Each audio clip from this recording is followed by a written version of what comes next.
আচ্ছা, বাংলাদেশের সংসদ সাংবিধানিক সংশোধন এবং সংস্কার নিয়ে যে পরিমাণ আলোচনা এবং সমালোচনা হইছে, এতে তো মহাজ্ঞানী যারা আছেন, যারা অনেক বুঝেন সংবিধান এবং সংবিধানের সংস্কার এবং সংশোধন যারা খুব ভালো বুঝেন, তারা তো অতি সহজেই বিষয়টা বুঝলে দিলায়। কিন্তু আমার লাখান যারা অসহায় সাধারণ জনগণ আছেন, তারা অনৈ তালগোল ফাঁকাইলাই। আমরা সংস্কার বলতেও বুঝি পরিবর্তন, আবার সংশোধন বলতেই বুঝি পরিবর্তন। কিন্তু এই শব্দর খেলাত গিয়া এদার কিন্তু মানে বাক্যে একটা ফেস লাগি যায়। দুইটা বলতেই সংবিধান সংস্কার এবং সংশোধন দুইটা বলতেই আমরা বুঝি কিতা এই দুইটাই পরিবর্তন, কিন্তু আদৌ কিন্তু দুইটার পরিবর্তন নাই। দুইটার আদৌ পরিবর্তন নাই, এদারে বিস্তর একটা পার্থক্য আছে।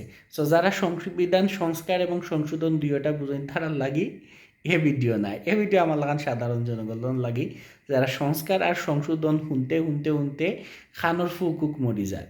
সো আজকে ও বিষয়টা ক্লিয়ার করার চেষ্টা করবো। তো সংসদও দেখা যায় যে জামাতর যে কোনো বক্তব্য তারা উঠিয়া হয়ে যে সংবিধান সংস্কার করা লাগবো, আর বিএনপি কয় না আমরা সংবিধান সংস্কারের কথা কইছি না, আমরা সংশোধনের কথা কইছি। এখন সংস্কার আর সংশোধন নিয়ে তো ঝামেলা বাজি গেছে সাধারণ দর্শকর। সো এটা একটু বিষয় ক্লিয়ার করি আপনারা। সংবিধান সংস্কার যেটা জামাতে হয়, সংস্কার বলতে খেয়াল করে দেখুকা, আমি একটু বুঝাই আপনারা। সংবিধান সংস্কার বলতে সম্পূর্ণ একটা জিনিসের বাতিল করিয়া আবার নতুন করিও জিনিসটারে গঠন করা হওয়া হয় সংবিধান সংস্কার। উদাহরণস্বরূপ যদি কই, আমার পিছনের যে ওয়ালটা দেখা, ওয়ালটা কিটা সবুজ রঙের, এখন এটা বাতিল করতাম আমরা। এখন বাতিল করতে হইলে ধরেন আমি এটা সাদা রং দিমু, তাইলে সম্পূর্ণ ওয়ালটা কি তৈব আমি জিও করে দিমু। তখন রং কি নিয়ে আনু আনিয়াও যেন সবুজ ওয়ালটারে সাদা বানাই দিলিম, অর্থাৎ টোটাল চেঞ্জ হয়ে যাব। ওটা হইল কি সংবিধান সংস্কার, যেটা জামাতে বারবার দাবি করে। আর বিএমপি এ কথা মানে না। বিএমপি গিয়া কয় যে আমরা সংবিধান সংস্কারের কথা কইছি না, আমরা কইছি সংবিধান সংশোধন করবো। এখন সংবিধান সংস্কার তো বুঝি লইছি আমরা, এখন খুব ভালো করে বুঝছি। এখন সংবিধান সংশোধন জিনিসটা কিতা, সংশোধনও কিতা লাগান সবুজ রং পাল্টাইয়া সাদা রং করানি না। সংবিধান সংস্কার মানে সংস্কার তো বুঝি লইছি, কোনো সংশোধনের যে বিষয়টা, যেমন ধরুন আমার ও ওয়ালটা কিতা আছে সবুজ রং আছে, বিএমপি যেটা কয় যে সংবিধান সংশোধন করবো। সংশোধন বলতে কিতা আমি একটু বুঝাইলাই, যেমন ধরো সংবিধানও কোনো কিছু লেখা আছে কোনো একটা নির্দিষ্ট নিয়ম, এই নির্দিষ্ট নিয়মও মনে করেন যে 1971 সালে বাংলাদেশ স্বাধীন হয়েছে। এখন ভুলক্রমে সংবিধানে উঠে গেছে যে 1972 সালে বাংলাদেশ স্বাধীন হয়েছে, ও ভুলটারে সংশোধন করি 1971 সঠিকটা বুয়ানিটাই হইল কি সংবিধান সংশোধন।